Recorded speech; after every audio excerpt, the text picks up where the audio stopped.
So you a singer or you sing?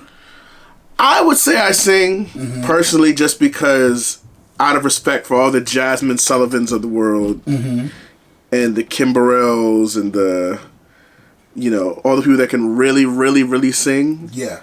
There are some people that would call me a singer just because I say I use emotion and I have soul. So you sing from the heart. I sing from the heart, and I'm a passionate I give passionate performances.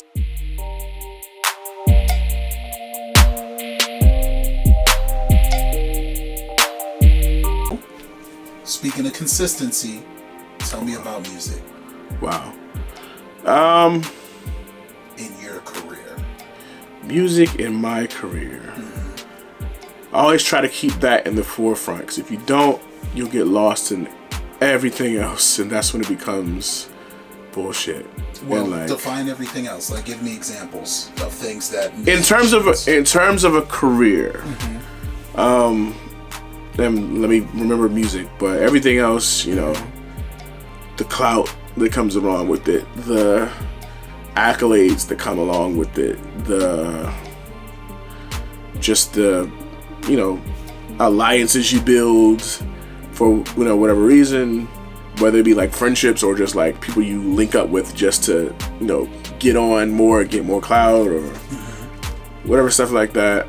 Politics of who's the best at this, who's the best at that. Money, very important, but it can definitely become a distraction. Okay, tell me how. From the music, when it's the motivator and you start making decisions based on how much money it will or won't make, and you at the expense of what your spirit is telling you to make as an art. Like that thing that told you to draw that purple monster as a kid. Yeah. But yellow monsters are really in vogue right now. You should definitely draw a yellow monster, because like the folks are buying them up. But when I woke up this morning, I felt a very distinct gut feeling to tell me to draw that purple monster. Yeah. With the green horns, and like it's gonna be so awesome. They've never seen one like that. But everybody's buying the yellow ones. Make the yellow one. Yeah. That. The conflict. Yeah, I mean that's a what's the word I'm looking for? An analogy for it. But yeah, I mean, music, they call it the universal language. It's been called, spiritual things, called art. It's all those things, I believe. For me, it's definitely something that's like deep on the inside of my belly that just comes out, that I just do naturally. It's how I express myself. It's how I was able to help define. I don't think it defines me, but it helped to define, my place and my purpose in the world. Because it's something I do very well, and it brings people joy. It brings me a lot of joy. Yeah. Yeah. I wish I had more for that. No, it's probably fine. do. I think that's a good start. Because right now you're going through your growth phase, and you are going through the experience of building and trusting a team. Tell me about the importance behind that. I learned the moment I started to really. I won't say I always. There came a time where I knew I needed a team.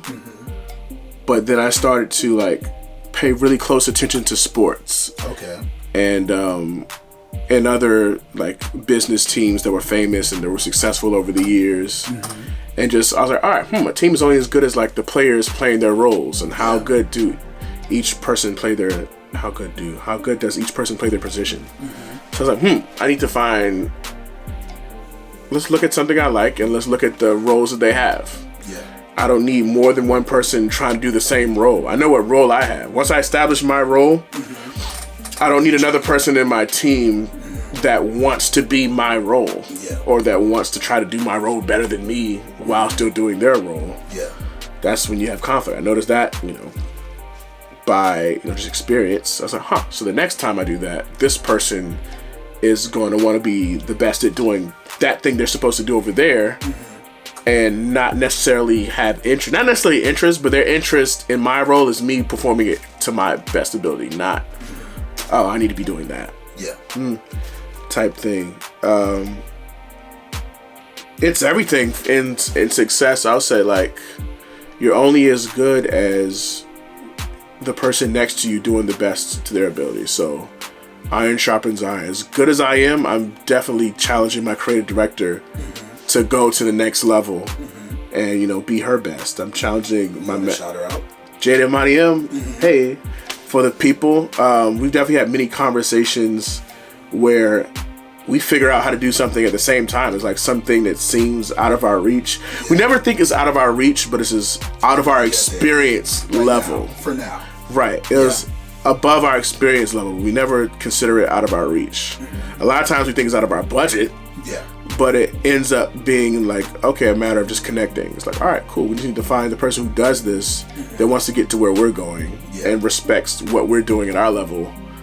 And to my surprise, that's a lot of people who, you know, helped us out over the years that, you know, that does something amazing, that just believes in people that, you know, want to lift themselves up. They believe in their work. They believe in the work. They believe in the vision. Because a lot of times, even when we got help, it was before I had something to show for it. That's before, like, my last album, Grown Man, came out. That's before the cover art came out. That was just me kind of like on Twitter, just on a soapbox, just talking about creativity, talking about the art, talking about, you know, the music and stuff like that, and what I think it should be, and how I want to do it. If it was my turn, how would I do it? People really bought into that. Yeah. And some people that have heard my music in the past that do know me from other stuff I've done, but a lot of the, like, the new people just believe. They're just like, I can get behind that. There's something pure about this. Yeah. Or at least they're curious enough to see what it's about, and then when they came, they're like, oh, I'm glad I came. So, even my DJ live, like, I'm always challenging, like, my team to, like, level up to something that they feel like is out of their reach in the moment. Do you think there's an importance to consistently challenging your team? I do. As much as if I want to stop growing, if I wanted to stop right here, then I would stop challenging them. It's all right, we're good. Yeah. But, you know, we're all very ambitious. All of us, we have, like, lofty aspirations of, like, where we want to go in life. So these are discussions you've had with everyone, like, where do they want to go outside of what they're building with you?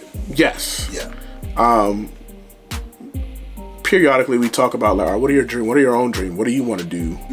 Like, who do you want to be, like, in this world? Like, what do you want to be remembered as? Yeah. We have those conversations. Those are always inspiring to see, like, what the next person says. My manager for, his name is Dennis. Goes by Slash. But, consistent. Yeah. Very consistent. He wants to eventually be, like, the president of Liberia. We both have Liberian heritage. He's directly from Liberia, but that, he just wants to be, like, known as a historical figure for the country. Yeah. So I was like, wow, that's really profound. Jada, of course, she wants to be remembered as, like, more than just a photographer, just like a great just storyteller, a person that, you know, through media and through just a great artist. Yeah. So through whatever medium she chooses, just a person that people trust with stories. A la like Issa Rae or Ava or, you know, Shonda Rhimes, the list goes on, Spike Lee. Just remembered as a great storyteller, and always empower us, like, you know what, I think you are that person. Yeah. This is a matter of, you know, we evolve into that version of yourself. I think she's that and definitely beyond it. Yeah, definitely for sure. My DJ, see, I'm gonna leave some of that because she has some stuff that's not even like I got you. to be told yet, but she has big aspirations. Yeah. And she's always building up towards it. it. She's building up towards it, and she always is challenging herself. She's always getting next to somebody, a mentor. Yeah. So, yeah. I say I'm very thankful for my team, and it's been the key to, I say, at least this year's success thus far. And, you know, as we expanded, as we sharpen what we have. It's only gonna get bigger and better, but team is crucial, is essential to growth. Yeah. Did you handpick your team? Did you feel them out? Like, how did your team come about that you've put together for yourself? Very great question. I think two I handpicked. Jada and Basts. Yeah. I handpicked. I specifically handpicked Jada. My manager, I handpicked him, but we were kind of like forming like some sort of allegiance partnership beforehand, and I just was like, you know what, you're here, you're doing this, you do this really well. Yeah. Why don't I just put you in position right here? So yes, I handpicked him. Kind of came by osmosis and was just there. He was already in position. I just empowered him there. Jada, I sought Jada out. Okay. Because I kept seeing these pictures. The points of views, the color grading. And I didn't see anything like that. Not in our culture on this side. Right. Yeah. Few and far in between. And just the way I'd see like some people I knew, I was like, how are you guys getting these like great new profile pictures? And they're capturing you. I see you every day, but this makes you look larger than life. And something about that, I was like, I want to be represented that way. And I feel like I knew I was rebuilding and rebranding myself, but I was like, if I can be captured this way and portrayed this way, I could get some points across. I can at least get people to pay attention, to tune in, to listen to the music. I already know the music is going to be good, but how do I get people to care? And I knew people are very visual, so if I can get somebody that's like killing it visually, a beast and just thinks the way I think musically but visually, it can be a two-headed snake. So sought Jada out. She bought in, thank God. And was there some negotiation and convincing that took? Not much. We pretty much kind of understood. We have our own like agreements as far as like, okay, we all know we don't have like, and this is very important. This is around the same time I think Issa Rae came out with like an interview or something. She's talking about when she built her team, and Insecure really started catching that wave, and that whole notion of building across came out. And so under that mindset, I was like, what's the difference between her and us? We almost have more than what she had started out. We have better equipment than what she had starting out. And we have someone who's done something similar to it also. Right, and we have her as a blueprint.